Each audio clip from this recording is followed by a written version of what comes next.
نحمده ونصلي ونسلم على رسوله الكريم اما بعد فاعوذ بالله من الشيطان الرجيم بسم الله الرحمن الرحيم انا نحن نزلنا الذكر وانا له لحافظون اللهم صل على محمد وعلى ال محمد كما صليت على ابراهيم وعلى ال ابراهيم انك حميد مجيد اللهم بارك على محمد وعلى آل محمد كما باركت على ابراہیم وعلى آل ابراہیم انك حمید مجید۔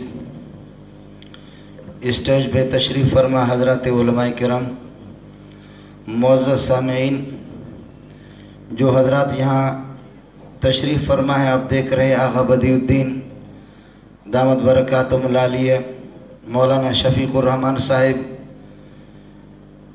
مولانا شفیق الرحمان تو تسلیم شدہ ایک خطیب ہے، اور پھر آپ کو پتہ ہے کہ میں بیروہی آدمی ہوں۔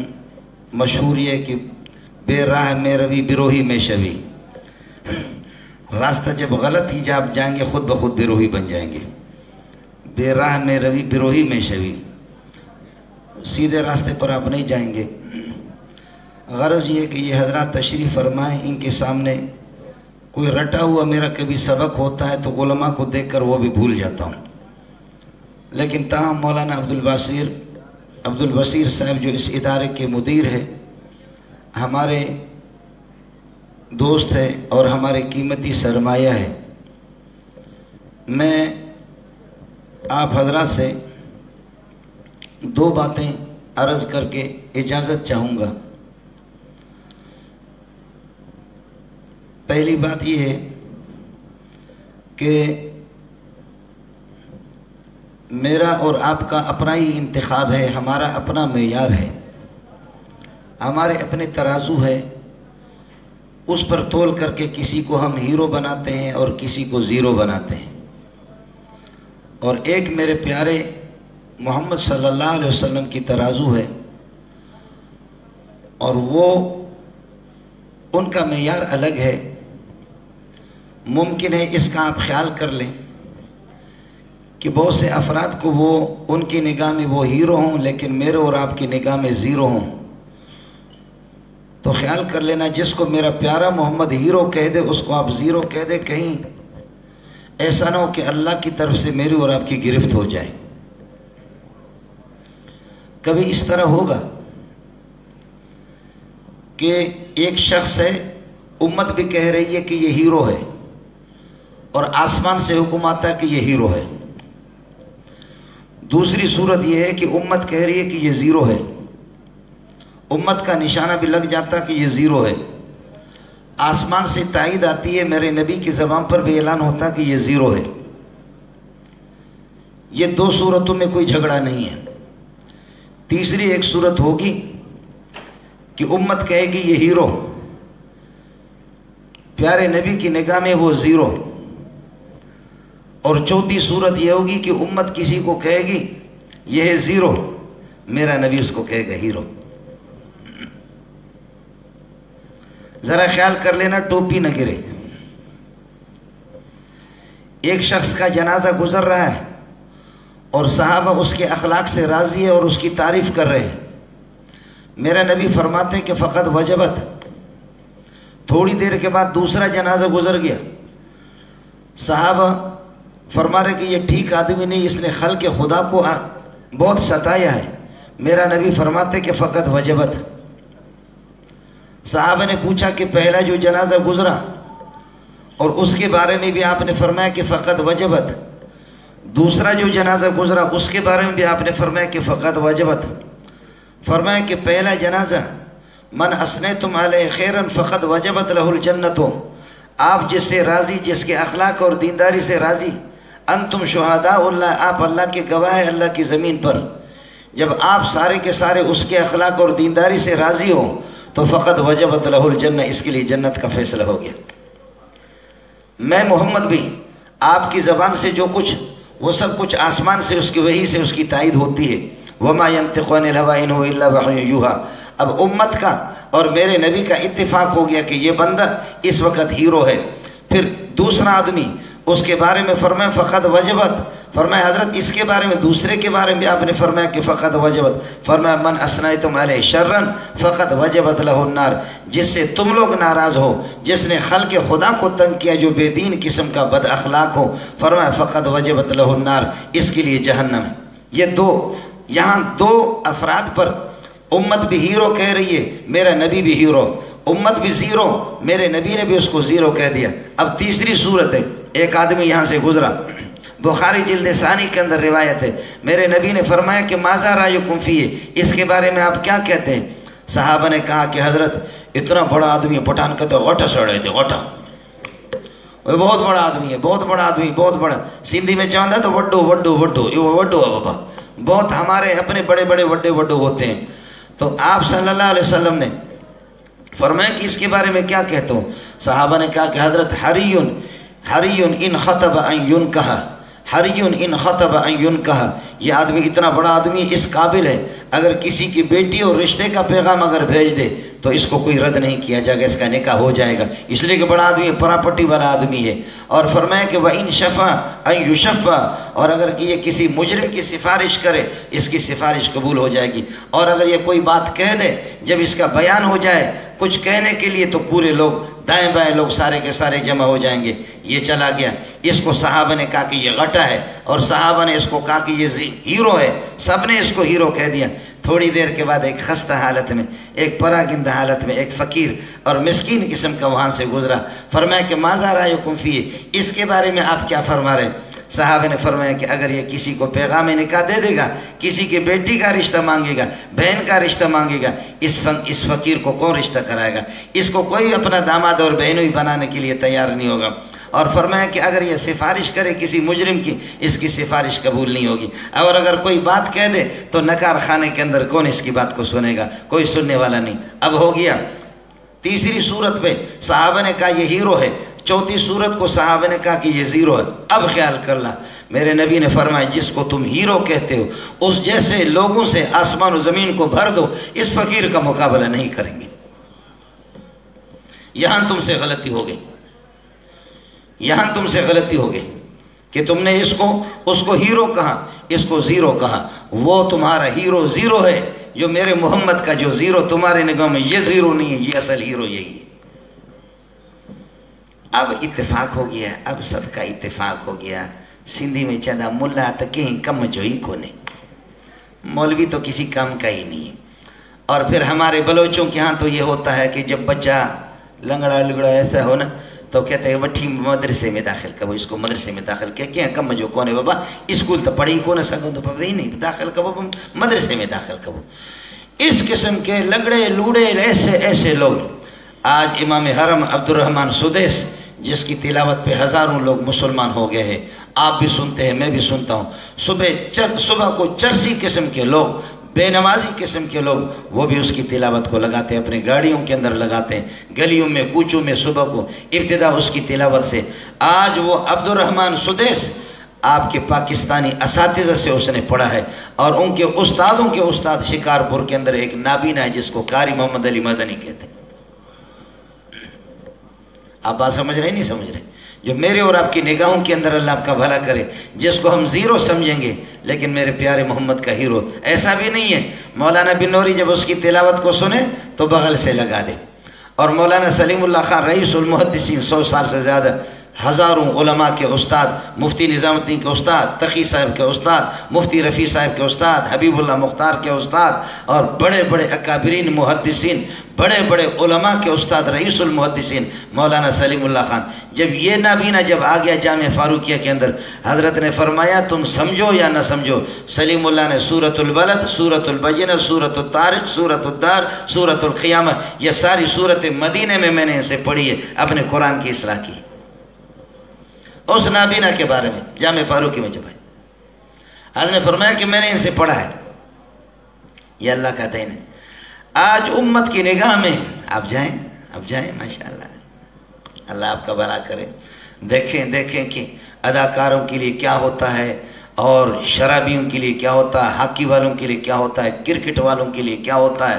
اور آپ ناراض نہ ہو جائیے، شیر شاہ سے لکی اسٹاپ سے ہمارے بلوچوں نے گدھوں کا دوڑا لگایا، گدھوں کا، گدھوں کی دوڑ لگے کہ کس کا گدھا آگے نکلتا ہے۔ شیر شاہ پہ ایک وزیر کھڑا تھا، میں نام نہیں لیتا، شیر شاہ پہ وزیر کو کھڑا کیا کہ لکی اسٹاپ سے ہب چوکی سے اس طرف سے گدھے دوڑ لگا رہے، کس کا گدھا پہلے پہنچتا ہے۔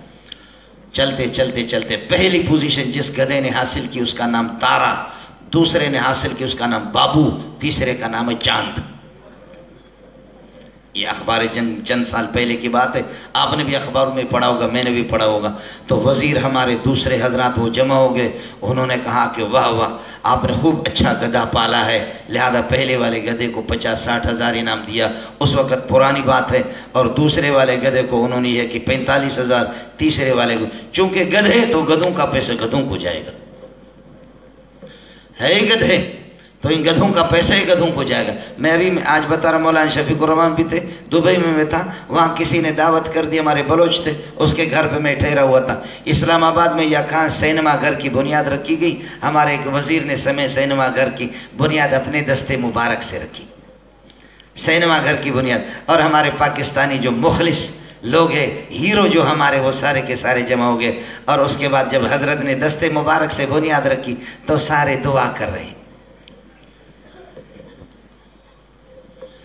مجھ سے ان بلوچوں نے، ایرانی بلوچ جنہوں نے مجھے مہربان بنایا تھا، انہوں نے کہا استاد جی یہ چھونے بے غیرت ہے مردما، کہنے لگا یہ کیسے بدبخت بے غیرت ہے۔ مجھ سے کہا کہ تمہیں چیلنج ہے، تم پاکستان سے جواب لے کر کے آ جاؤ کہ اس نے دعا میں مانگا کیا ہوگا، سینما گھر کی جو بنیاد رکھی اس نے مانگا کیا ہے؟ کیا یہ کہے گا کہ اے اللہ میں نے اخلاص اور تقوی کے ساتھ اس کی بنیاد رکھی ہے، اے اللہ تو اس کے فیض کو عام کر دے۔ فیض کیا؟ بے حیائی، بے شرمی، بے دینی، خدا کی بغاوت، اے اللہ اپنی بغاوت کو تو عام کر دے، دین دشمنی کو عام کر دے۔ یہ مانگے گا کیا؟ اور دوسرے آمین کہنے والے وہ کیا کہتے ہوں گے؟ ہے ہم لوگ پاگل ہیں، یہ تو طے شدہ ہے۔ آغا جان بیٹھے ہوئے بڑے آدمی ہمارے اساتذہ ہیں، میں تو کہہ نہیں سکتا، لیکن یہ ہے کہ ہم لوگ پاگل ہیں۔ کبھی ہم لوگوں کو آ کر کے مدرسے میں سمجھا بھی دو، یا ہمیں بلاؤ اپنے پاس، اور ہم غریبوں کے تحفظات کو بھی سنو، ہمیں سمجھاؤ، ہماری کھوپڑی کام نہیں کر رہی ہے۔ یہ جو آپ کے ہیرو جو بنے ہوئے ہیں نا، آپ کا اپنا انتخاب ہے۔ میرے نبی نے فرمایا پٹھان یا بلوچ کوئی بھی ہو، سندھی ہو، جتنا بھی لمبا چوڑا اس کا سینہ ہو، ان الجوف الذی لیس فیہ القرآن کالبیت الخرب، جس سینے کے اندر قرآن نہیں ہے، ویران کھنڈرات گھر کی طرح، اس کی کوئی حیثیت نہیں ہے۔ ان الجوف الذی لیس فیہ القرآن کالبیت الخرب۔ آپ نے دیکھا چھوٹے چھوٹے بلبل۔ ابھی میں مولانا عبدالبصیر سے اوپر عرض کر رہا تھا، میں ملا ہوں، 55-56 سال میں میری عمر جا رہی ہے، اور یہاں بڑے بڑے مولوی بیٹھے ہوئے، مولانا شفیق صاحب بھی بیٹھا ہوا، اس کے بھی بیٹھے ہوئے ہوں گے، دوسرے لوگ بھی ہوں گے، بڑے اتنے مولوی ہوتے ہیں نا، کیونکہ ہمارے اتنے بڑے لقب ہوتے ہیں جس کو اشتہار میں جگہ بھی نہیں ہوتی، اتنے ہمارے لقب ہوتے۔ لیکن آپ باور کریں یا نہ کریں، ایڑی چوٹی کی ہم زور لگاتے ہیں، بڑے بڑے مولوی سرمایہ داروں کے اولاد میں وہ صلاحیت نہیں ہوتی، میرا رب یتیموں کو انتخاب کرتا۔ ہم حیران ہوتے کہ پروردگار یہ کیا مسئلہ ہے، یا اللہ کیا بھیک میں مانگتا ہوں، 1.5 کروڑ 2 کروڑ جو ہمارا خرچہ ہوتا ہے، 1200-1300 طلبہ دیگر جو سلسلہ ہے، لیکن میرے بیٹے حافظ ہیں، حافظ عالم، ایسے نام کے برائے نام۔ یہی حال ہے تقی صاحب کے بیٹوں کا، یہی حال ہے عبدالرزاق اسکندر کا، یہی حال ہے دوسروں کا۔ شاید کوئی اور مولوی صاف بات نہ کرے، میں صاف کہتا ہوں، شاید مولانا شفیق الرحمان وہ اپنی فصاحت و بلاغت میں گول مول کر دے، اس کی تو فصاحت و بلاغت، لیکن میں عرض کر رہا ہوں کہ ابھی ایک یتیم بچہ لایا چند دن پہلے، ایک سیٹھ نے مجھے کہا مولوی صاحب اشرف ادارے، اس کو اپنے پاس رکھو، اس کا خرچ ہم دے دیں گے۔ میں نے ایک دن اس کے استاد سے، استاد پٹھان قاری فیصل، میں نے معلوم کیا، اس نے کہا غضب کی اس کی آواز ہے، غضب کی اس کی آواز ہے۔ میں نے اس بچے کو بلایا، انا انزلنا فی لیلۃ القدر اس نے پڑھی۔ ہم لوگ ملا لوگ ہوتے، مدرسے میں رہنے والے، ہمیں پتہ ہوتا ہے کہ قرآن کس طریقے پر پڑھا جاتا ہے، کہاں پر وقف کیا جاتا ہے، کون سے لفظ کو موٹا پڑھا جاتا ہے، کس کو باریک پڑھا جاتا ہے، کہاں پر شد مد غنہ اخفا اخلا اظہار، یہ کچھ نہ کچھ تھوڑا ہم لوگوں کو پتہ چلتا ہے، باقی میں پٹھانوں سے پوچھنے کی مجھے ضرورت بھی نہیں ہے۔ اس بچے نے جس انداز میں تلاوت کی، میرا رب جانتا ہے کہ میں روتا رہا۔ میں نے کہا بھیکاری تو میں ہوں، بھیک تو میں مانگتا ہوں، بھیک تو میں مانگتا ہوں، لیکن یہ صلاحیت میرے بیٹوں میں کیوں نہیں ہے؟ اور یہی چیز ابو جہل بھی کہہ رہا ہے، لولا نزل هذا القرآن على رجل من القريتين عظیم، مکہ اور طائف کے بڑے بڑے شہروں کے اتنے بڑے شہر، بڑے بڑے سرمایہ دار، پراپرٹی جائیداد والے، ان کے پاس یہ دولت کیوں نہیں آ گئی؟ یہ دولت کیوں؟ نبوت کا تاج، آمنہ کی در یتیم، اس کے سر پہ نبوت کا تاج کیوں رکھا گیا؟ جواب دیا، یختص برحمتی من یشاء، یختص برحمتی من یشاء واللہ ذو الفضل العظیم۔ میری مرضی ہے نبوت کا تاج جس کے سر پہ رکھ دوں اور جس کے سینے کو قرآن کے لیے انتخاب کر لوں، یہ میری مرضی، آپ کچھ نہیں کر سکتے۔ ایک کالا کروٹا سا ایک بچہ، ایک دفعہ اس نے تلاوت کی، مجمع والے بھی رو رہے تھے، میری حالت بھی خراب ہو گئی۔ اس بچے اتنے اتنے بڑے بڑے اس کے ہونٹ تھے، میں نے کہا پروردگار اس کے جوتے مل جائے تو مولی منظور اپنے آنکھوں پہ لگا دے، اس کو سر پہ رکھے۔ اس بچے نے جب تلاوت ختم کی بلایا اس کو، میں نے کہا بچہ کہاں کے؟ کہنے لگے ایران سرباز کا ہوں۔ یہاں کب سے پڑھ رہے؟ 4 سال سے پڑھ رہے۔ میں نے کہا کیا کیا پڑھا ہے؟ کہنے لگے میں نے حفظ بھی کیا ہے اور یہ کہ تجوید پڑھی ہے، 7 عشرہ کی ہے۔ 7 عشرہ نہ میں ہوں، نہ مولی شفیق ہے، نہ آغا جان ہے۔ یہ جتنے اتنے بڑے بڑے مولوی بیٹھے ہوئے ان میں سے کوئی بھی 7 عشرہ نہیں ہے، سمجھے؟ ایسا وہ بچہ پڑھ رہا تھا کہ سبحان اللہ۔ میں نے کہا بچہ 4 سال سے آپ گھر نہیں گئے؟ کہنے لگے نہیں میں نہیں گیا۔ تو اب میں نے سوال کیا کہ کیوں نہیں گئے؟ اس کا جواب اس کے پاس نہیں تھا۔ کیوں نہیں گئے؟ اس کا جواب نہیں تھا۔ میں نے کہا کیوں نہیں گئے؟ تیسری مرتبہ وہ سمجھ گیا کہ یہ استاد جی بیوقوف ہے، یہ مولوی بار بار پوچھ رہا ہے کہ کیوں نہیں گئے، کیوں نہیں گئے، کیوں نہیں گئے۔ یہ میرا سوال تھا، مجھے بھی تو ہوش سے کام لینا چاہیے تھا کہ جب اس کی رنگ ہی اس کا بدل گیا، شکل بدل گئی، بالکل ایک مظلوم، کیا اس کی حالت ہوگی مجھے خود سمجھنا چاہیے، لیکن میں بے وقوف میں سمجھ نہیں سکا۔ میں نے کہا بچہ کیوں نہیں گئے، کیوں نہیں گئے؟ 2-3 مرتبہ اس نے دیکھا کہ یہ چھوڑ بھی نہیں رہا، کہنے لگے استاد جی جاؤں کس کے پاس؟ میرے ماں باپ نہیں، میں یتیم ہوں، میں جاؤں کس کے پاس؟ استاد جی جاؤں کس کے پاس جاؤں؟ اس لیے سبزی منڈی والے جو علاقے والے لوگ آئے ہیں نا، کمزوریاں اپنی جگہ پر ہے، بالکل ٹھیک ہے، کوتاہیاں اپنی جگہ پر۔ آپ کے گھر میں انشاءاللہ جبریل نہیں آئے گا، میکائیل بھی نہیں آئے گا، آپ کے گھر میں وہی لے کر کے نہیں آئے گا، انشاءاللہ اسرائیل آئے گا۔ آپ بات سمجھ رہے ہیں؟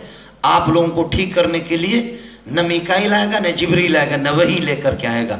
یہ ملا جتنا بھی گیا گزرا ہے یہی ہے، اس کی کمزوریاں کوتاہیاں ہیں۔ اس مولوی کے دامن کو مضبوطی سے پکڑو، اس تبلیغی کو، اس فقیر کو جو بستر اٹھانے والے ہیں، جنہوں نے کروڑوں انسانوں کو شراب کی بوتل چھڑا کر کے، ڈکیتی اور قتل سے چھڑا کر کے لا کر مصلی پہ کھڑا کر۔ میرے اپنے ماموں کا بیٹا، میرا رب جانتا ہے کہ جامع فاروقی میں میں نے نماز پڑھائی فجر کی، میں رات کو دیر تک کسی پروگرام میں گیا، فجر کی نماز پڑھائی، میں سو گیا، دروازہ کھٹکھٹا رہا کوئی، فجر کے بعد ہم سوتے۔ استاد سلیم اللہ فرماتے تھے فجر کے بعد سونا حرام ہے۔ ہمارے ایک اور استاد تھے اللہ مغفرت فرمائے، وہ فرماتے فجر کے بعد سونا واجب ہے۔ کراچی والے خود بتا دیں گے، مولانا شفیق کہاں گیا وہ بتا دے گا، سمجھے؟ ہمارے ایک استاد فرماتے تھے فجر کے بعد سونا واجب ہے، شکر خواب اس کا نام رکھا۔ مولانا شفیق صاحب کے استاد تھے، میرے بھی استاد تھے، اور حضرت فرماتے تھے کہ فجر کے بعد سونا حرام ہے، لیکن میں واجب پر عمل کر رہا تھا، میں فجر کے بعد سو گیا، مزہ لے کر کے میں سو رہا تھا، تو دروازہ کھٹکھٹایا کسی نے، دروازہ کھٹکھٹایا میرے گھر کا۔ جب میں باہر نکلا اس کی پگڑی دیکھی اور اس کی داڑھی اتنی دیکھی، میں نے پہچانا نہیں، تو میں نے کہا کہ بھی کون؟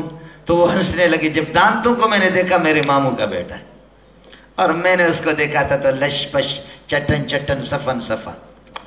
اور اب جب کہ 4 سال اس نے جب لگایا، اتنی بڑی داڑھی، پگڑی، کسی مدرسے کا شیخ الحدیث، تو میں نے کہا کون؟ کہنے لگے میں ممتاز ہوں، پہچانا نہیں۔ میں نے کہا یہ کیا ہو گیا؟ دا چشتی کنا، یہ ہے کیا ہو گیا؟ کہنے لگے یہ تبلیغیوں نے شکار کر دی۔ وہ شراب کی بوتل تیری کہاں گئی؟ کہنے لگے وہ سب چھوٹ گئے۔ سردار صاحب نے مجھے فون کیا، سردار کہتے کہ مولی منظور ٹائم دے دو بیان کرنے کے لیے۔ میں نے کہا سردار تو آپ کو پتہ ہے مردار ہوتے ہیں۔